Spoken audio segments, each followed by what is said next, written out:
Good evening everyone and welcome back to the channel. If you've clicked this video, you're probably interested in installing some Audi seats to your Volkswagen Transporter, but this is going to work for any VW, any car to be honest. This method is making a custom subframe to mount your seats to your vehicle. Before we get into that, I just want to thank everyone that's subscribed to my channel. I couldn't have expected the growth that I was going to get just off posting a few videos onto some forums, and it's just been amazing to see everyone come along, start this journey with me, and I appreciate the support. And if you can, share this video, like this video, and if you haven't already, do subscribe. I massively appreciate it. I'm on my way to 1,000 subscribers. I'm already a third of the way there. If you can help me get that last 2/3, that'll be massively appreciated. So going straight into it then, let's have a look at these Audi seats, what I've installed. I'm going to put a few clips on the screen while I'm chatting about them. And basically, what we're going to be doing is we're going to be fitting some seats that aren't made for your vehicle into your vehicle. And it's actually very, very simple.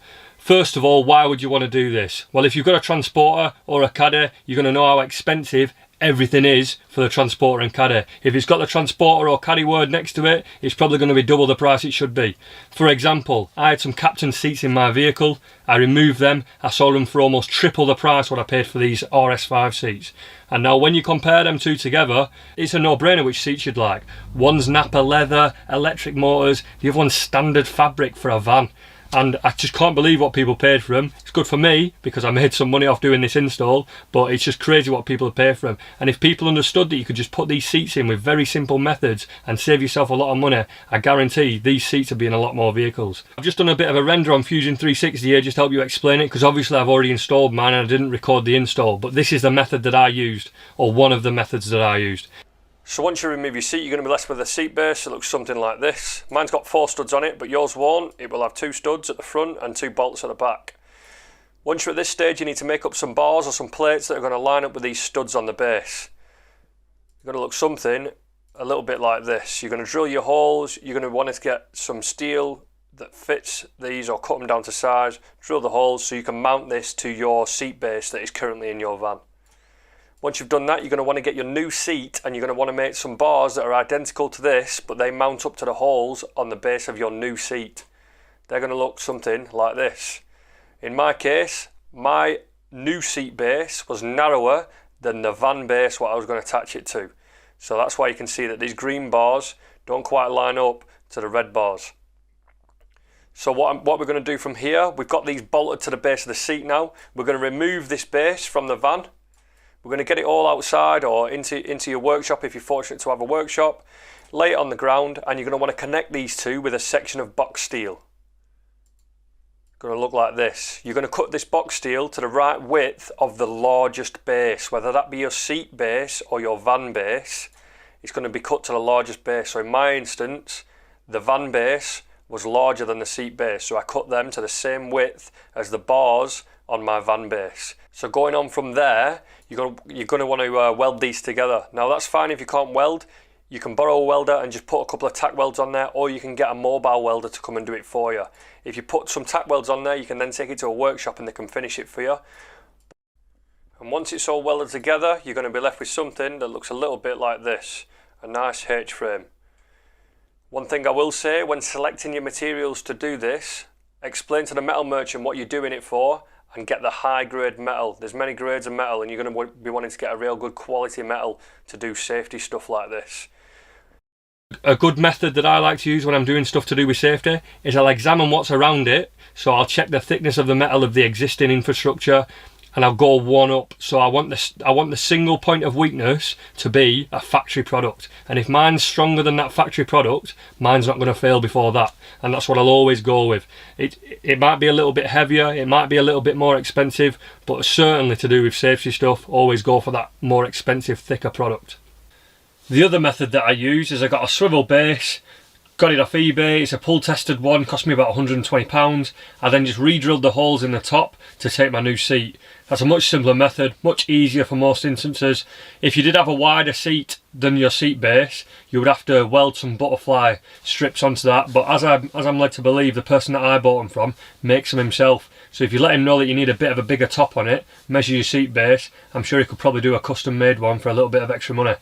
Try and use as much as the hardware, nuts, bolts, from the factory as possible. Don't get aftermarket eBay bolts. If you can reuse the Audi bolts or the Volkswagen bolts, they're going to be a much higher grade than these eBay bolts what you can get. So once you've got it all installed, and that's the seat physically installed into the van, so it's bolted down, it's nice and secure, you've got your frame powder coated, everything looks pretty, you're going to be wanting to worry about the wires. Now, I can advise what wires do what on my seats, and I will do. I'll put the details down below, but you're just going to have to test it. It's just going to be test and adjust. What I will say is anything with a yellow plug is airbags.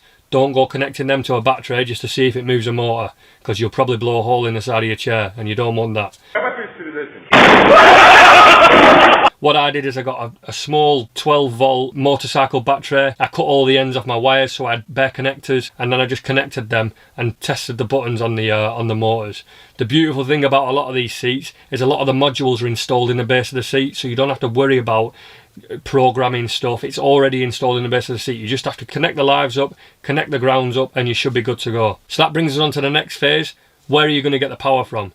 Now, for me, what I wanted ignition live. It might not be for everyone. You don't have to do ignition live because you're only going to be getting a draw when you're pressing the buttons, but I wanted ignition live just to mitigate any issues in the future where I might be losing battery drain, stuff like that. Now, there is slots in the fuse box of the Transporter, and I'm sure the Caddy or whatever vehicle you're doing, I'll put a picture up now of the slots what you want to use, and now you can get a part from TPS, or it might be available on eBay. The part number is going to be in the description, and it's basically going to be a fuse spade slot in. Make sure you've got a switch live, and then that's going to be then your outgoing of that fuse. Or a much easier way, but less professional way, is to use fuse piggybacks, which in essence you find a fuse that's already in there, you plug that in, and then you'll have two fuses on that. One's for the initial thing what was connected to it, and the second fuse is going to be for your additional output. So you find which one's a switch live with your tester, so you turn your ignition on, test if it's live, turn your ignition off. If it goes dead, that's called an ignition live. For you to then connect that with a fuse, you need an outgoing cable, which is what that part listed in the description is going to be for. And then once you've done that,